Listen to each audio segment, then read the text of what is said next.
A dying little girl whispered her last wish, to touch the ocean before it was too late.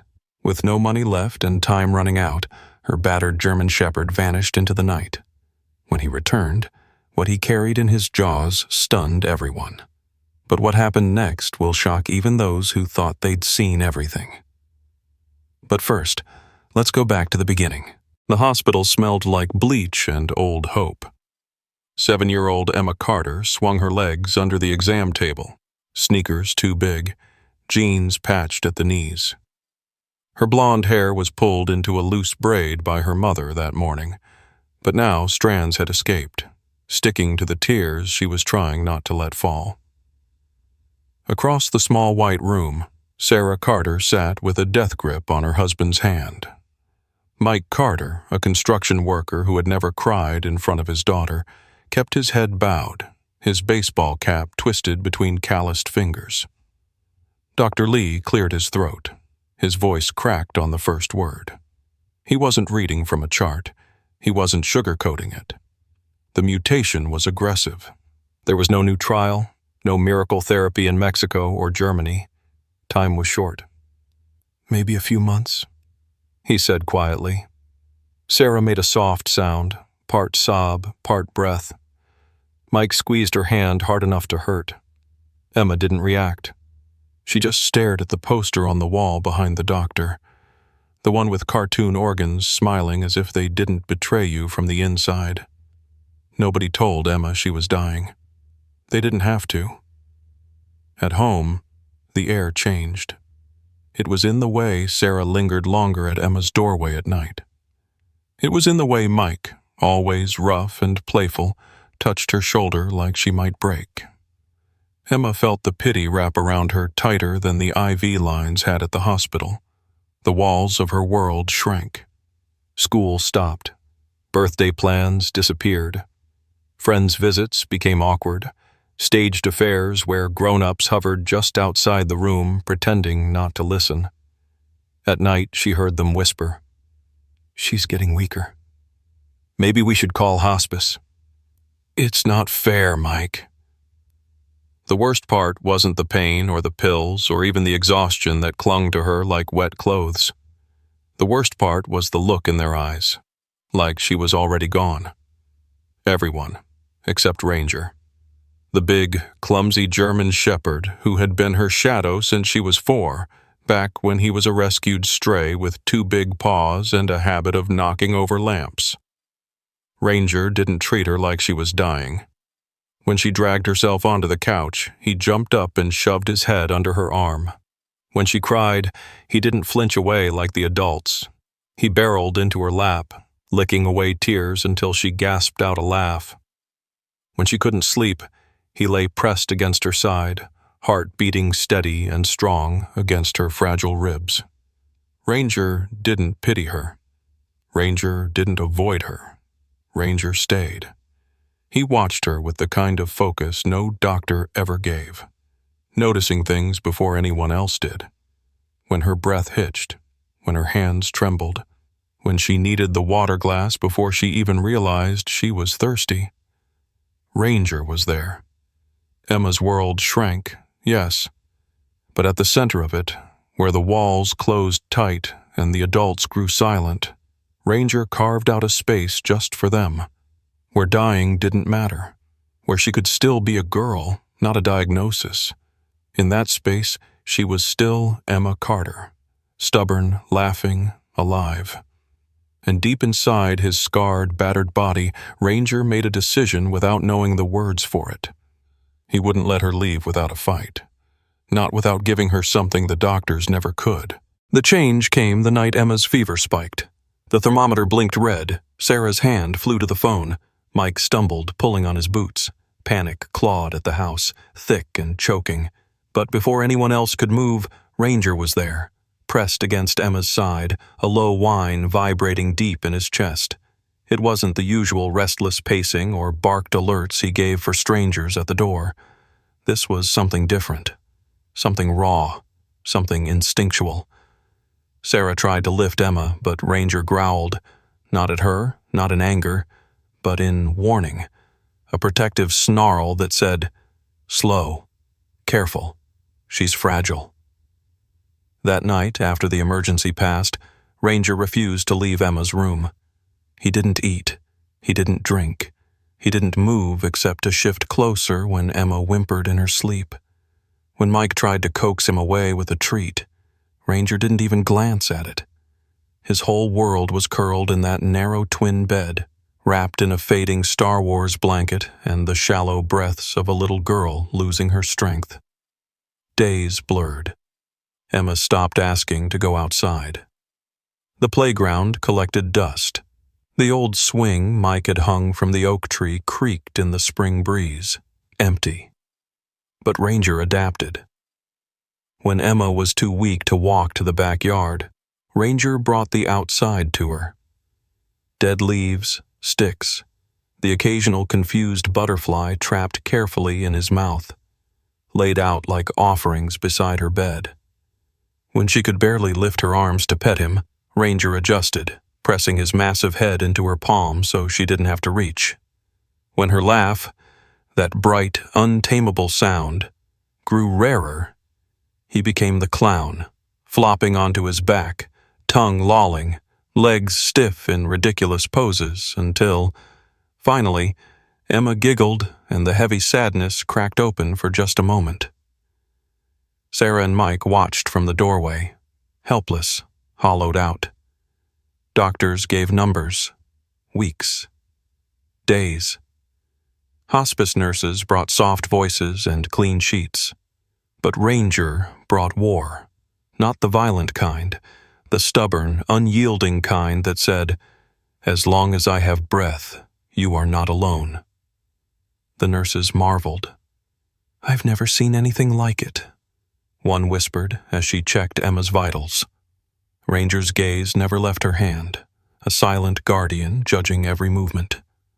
Mike built a low gate across Emma's door after the third nurse tripped over the dog sprawling across the threshold like a living wall. But even then, Ranger kept one paw pressed against the wood, as if reminding them, "She's mine to protect."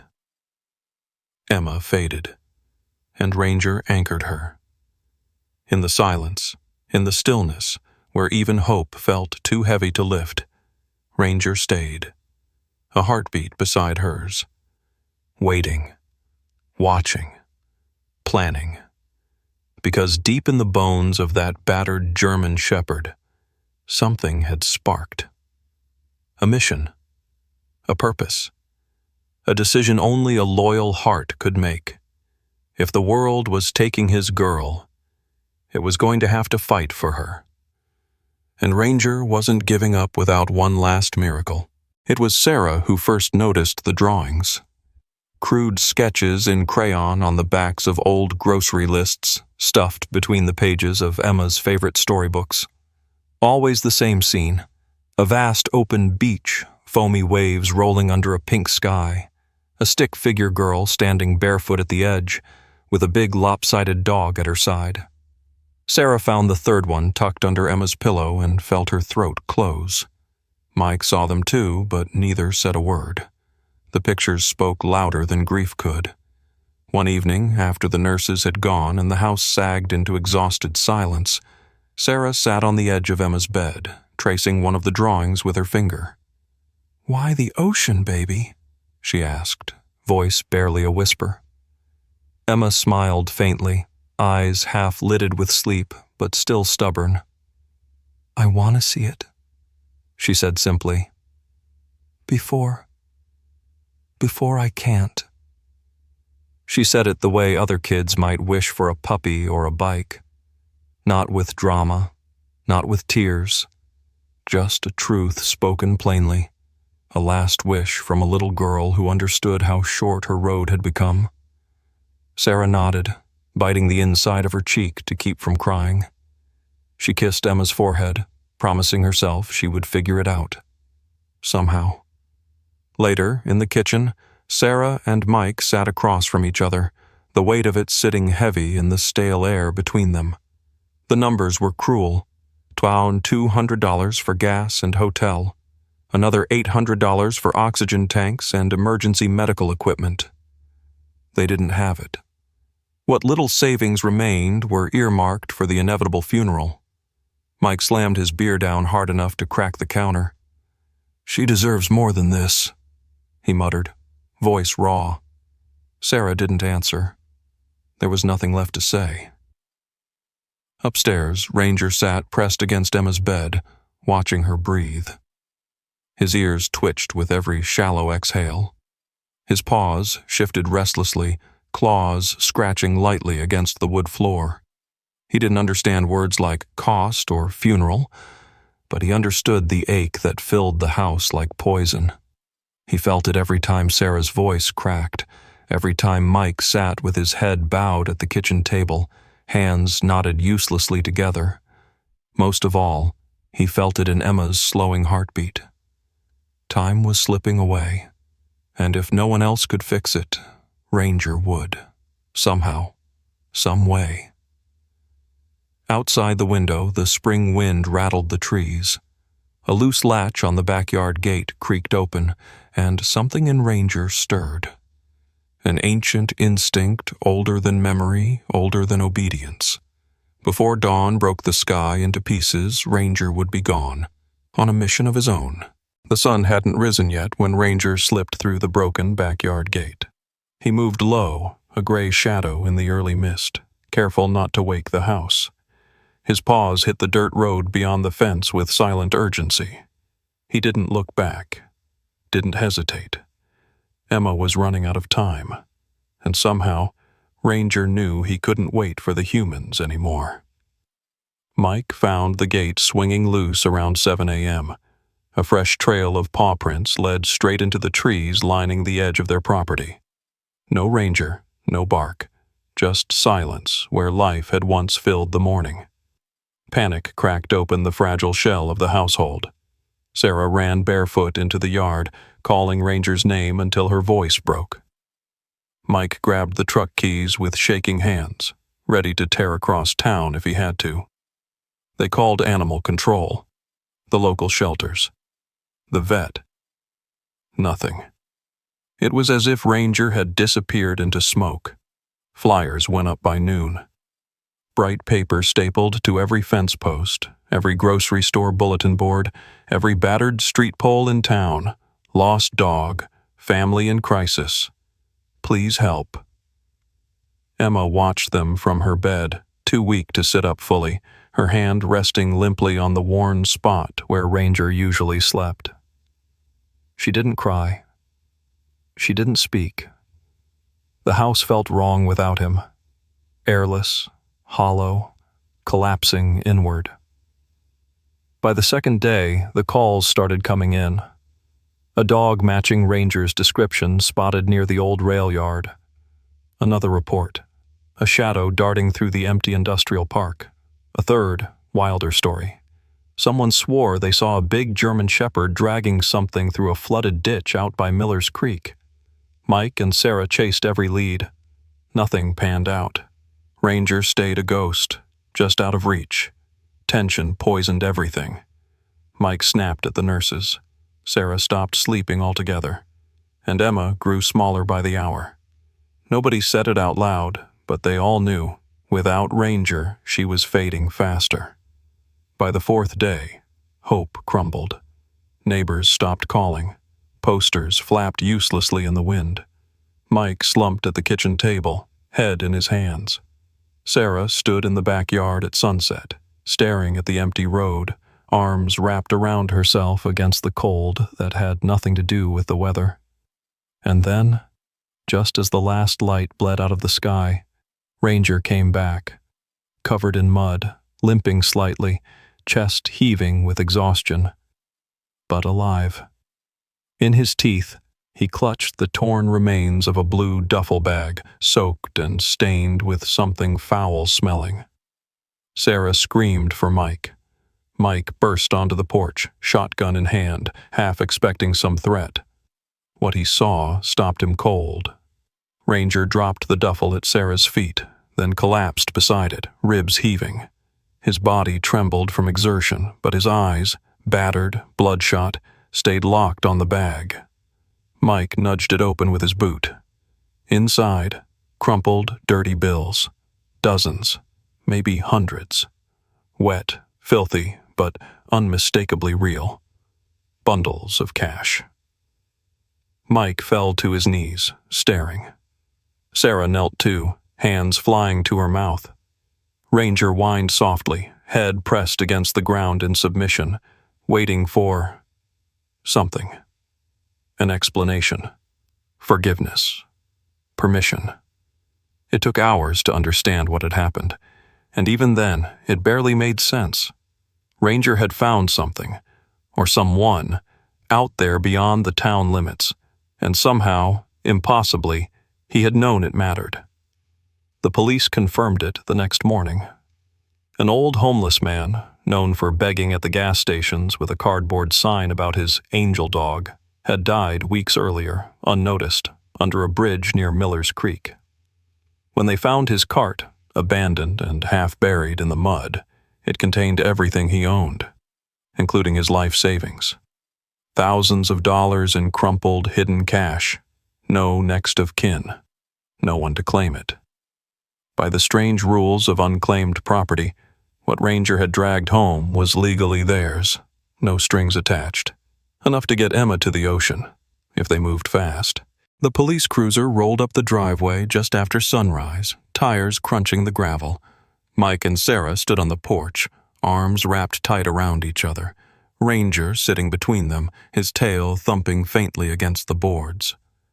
Emma watched from the living room window, her small face pale against the glass. Officer Dan Harper, a man Mike had known since high school, stepped out of the car, his face unreadable. He held his hat in his hands, a bad sign in a town where people wore hats like armor. "Found your boy's trail," Dan said grimly, "and found where he got that bag." Mike's stomach twisted into a knot. He braced himself for the words he didn't want to hear. Theft. Charges. A mistake that would rip away the one good thing left for Emma. Dan rubbed the back of his neck, looking 10 years older in the morning light. "It's not what you think," he said finally. "Ranger found it under the bridge. A homeless vet passed about a month ago. No ID, no family. Sheriff's office had already cleared the scene, but nobody knew about the money." Mike blinked, struggling to process. Dan knelt down, ruffling Ranger's ears with rough affection. "Guess this old boy sniffed out what we missed."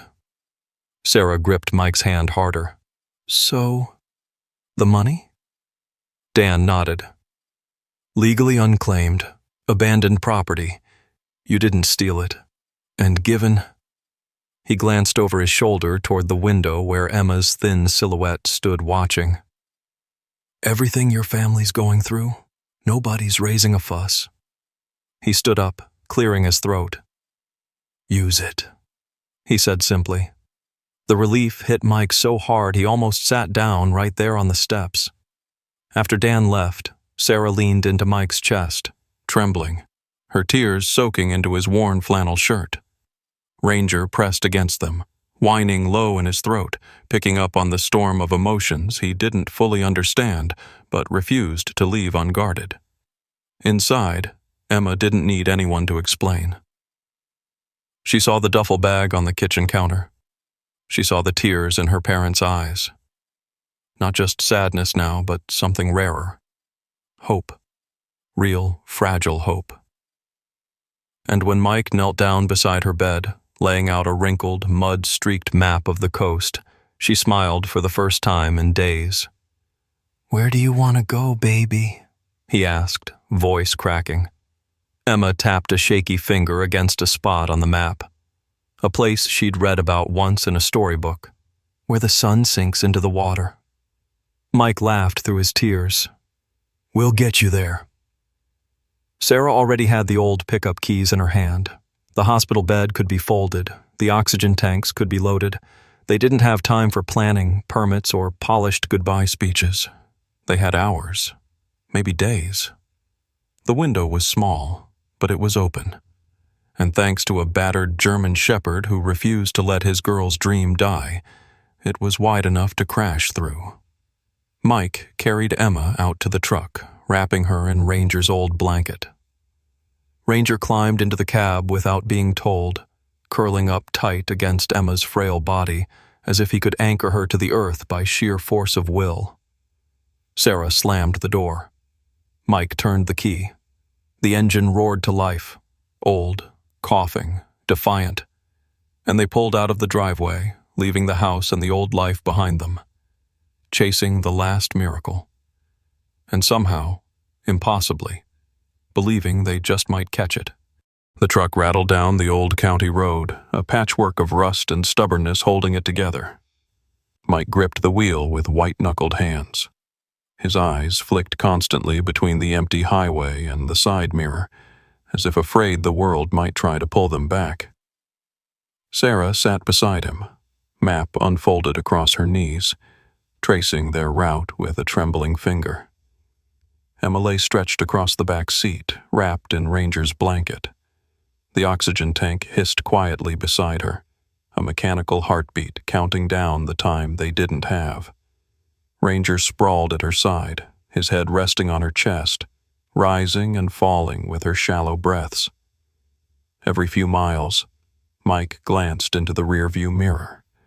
Every time, Emma smiled, tired, pale, but smiling. The miles peeled away under the tires. Towns blurred into gas stations, into cornfields, into nameless stretches of road where even the radio gave out. They drove straight through the night, trading turns at the wheel when Mike's eyes blurred from exhaustion. No hotels, no stops longer than absolutely necessary. Food was gas station coffee, peanut butter sandwiches made with shaking hands, and cans of dog food ripped open on the tailgate for Ranger. Time had turned feral, a living thing snapping at their heels. Emma's breathing grew thinner with each hour. Sarah noticed it first, the way her daughter's hands trembled even holding the straw of a soda. She bit her lip until it bled, saying nothing, because there was no room left for fear. Only forward. Always forward. The third day, somewhere outside a nameless town in Tennessee, the truck's radiator gave out. Steam gushed from under the hood like a dying breath. Mike punched the steering wheel hard enough to split his knuckles. They were 200 miles from the coast. 200 miles too far. Sarah grabbed the map, jabbing her finger at a dirt back road that could cut across a dozen slow curves. Riskier, rougher, but faster. Mike gunned the dying truck onto the side road without hesitation. The tires bucked over rocks and potholes. Every jolt rattled Emma in the back seat. Ranger braced himself, planting his body against hers, absorbing the worst of it. They drove through rain that battered the windshield like fists, through police checkpoints for flooded roads, through fields where the sky dropped so low it scraped the tops of the trees. Through it all, Ranger never left Emma's side. When she coughed, deep, wrenching, Ranger whined low in his throat, nudging her face until she smiled weakly. When she cried in her sleep, he pressed his massive head against her chest, grounding her like an anchor in a storm. By the time they crossed into coastal country, the gas tank hovered on fumes, the oxygen tanks down to their last few hours. Mike pushed the truck harder, willing the last miles to disappear. Sarah counted down the miles under her breath like a prayer. Emma's skin glowed translucent, the bones of her face sharp and delicate like something made of smoke. And Ranger, battered, muddy, half-starved, still refused to sleep, to move, to even blink when she stirred. In the end, it wasn't the truck that gave out. It wasn't the money. It was the dawn. Breaking over the horizon in bruised shades of pink and gold, it lit up the endless stretch of water ahead. The ocean, sprawling wide and infinite, alive with light. Mike slammed the truck into park at the edge of a scrubby sand path. Sarah flung the door open before the engine died. Together they lifted Emma carefully, her body feather light, a bundle of blanket and fragile breath. Ranger followed, every muscle trembling, ears pinned forward. They stumbled toward the roar of the waves. Closer, closer. Emma stirred against Mike's chest, her fingers twitching. "Daddy," she whispered, voice dry as paper. "Am I dreaming?" Mike's voice cracked. "No, baby," he said. "We made it." The ocean stretched before them, endless and wild, and time, for one perfect, impossible moment, stood still. The sand was cold under Mike's boots, gritty and shifting with every step toward the tide. The roar of the ocean drowned everything else. The world, the fear, the ticking clock. Only the water mattered now. Only Emma. Sarah walked beside them, one hand resting on Mike's arm, the other pressed over her mouth to hold in the sobs threatening to break free. Ranger trotted ahead, stiff but determined, his paws sinking deep into the wet sand, his nose pointed to the waves like a soldier leading the charge. Mike carried Emma as gently as if she were made of spun glass. When they reached the waterline, the first foam-tipped wave licked over his boots. He knelt slowly, feeling the sharp bite of the cold even through his jeans. Emma's eyes fluttered open. Blue, clouded but still so full of life. She looked at Ranger first. The Germanshepherd stood ankle-deep in the surf, his entire body quivering from exhaustion, but he barked once, a hoarse, broken sound, and wagged his tail. Emma smiled, not the weak, polite smile she gave the nurses, not the forced one she used when she didn't want her parents to worry. A real smile. Mike lowered her gently into the wet sand, cradling her upright so her tiny feet could touch the rushing tide. The water was ice against her skin, and she gasped, not from pain, but from sheer overwhelming joy. She flexed her toes, letting the waves bury her ankles in sand. She turned her face toward the wind, inhaling the wild, salted air in long, shuddering breaths. "I can feel it," she whispered.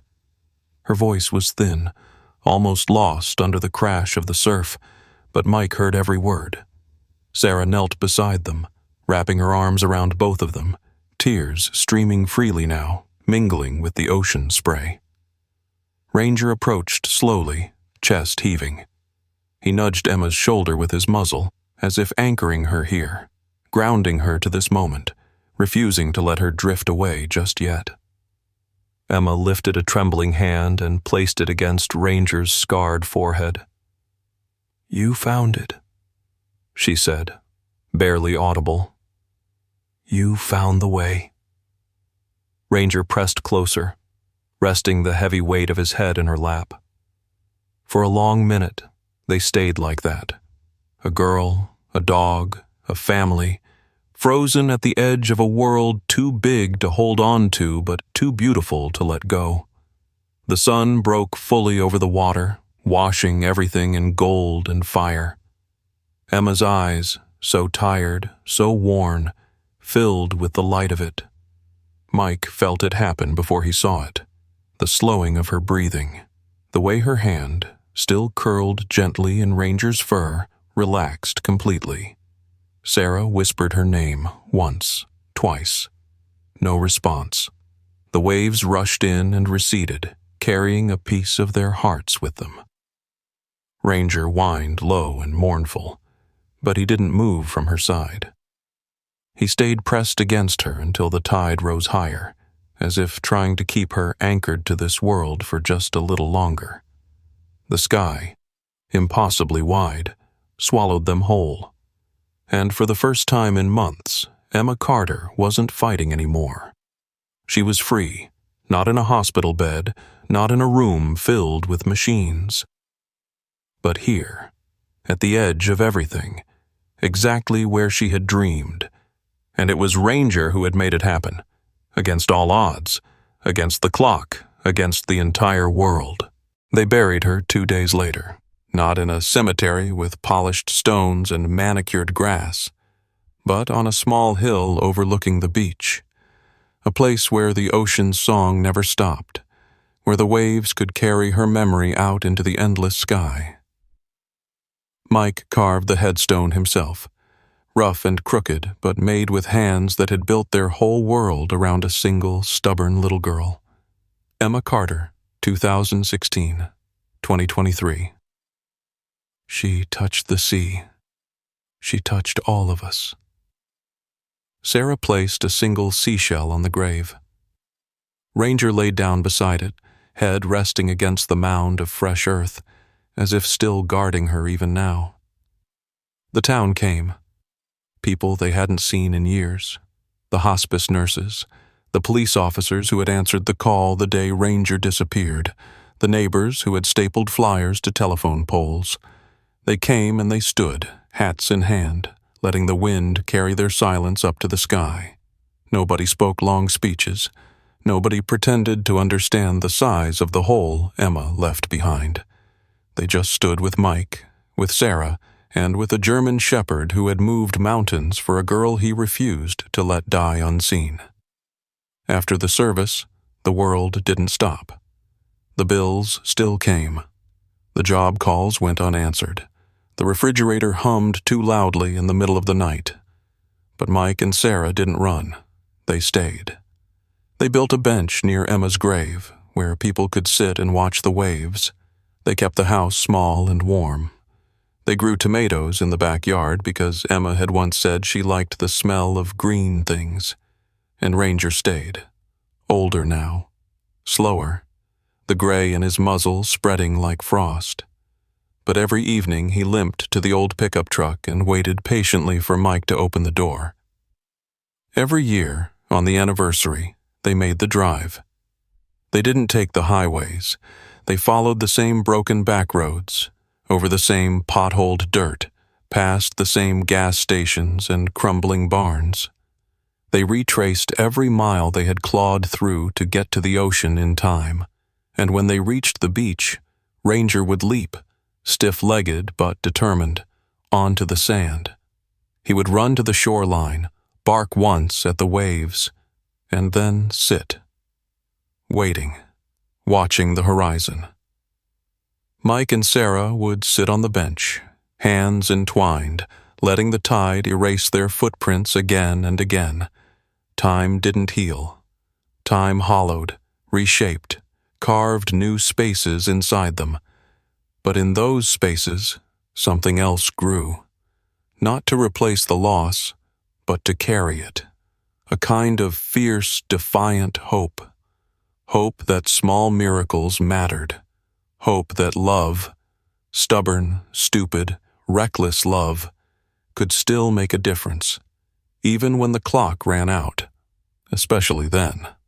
At sunset, just as the sky caught fire, Mike always caught a glimpse of it, the way Ranger would lift his head, nose twitching toward the horizon, as if he smelled something beyond the reach of human senses, as if he was still listening for the sound of small bare feet racing across the sand. And Mike believed, no, he knew, that someday Ranger would hear her, and when he did, he'd go running toward her across the endless beach without looking back. Free, home, together again, exactly where miracles belong.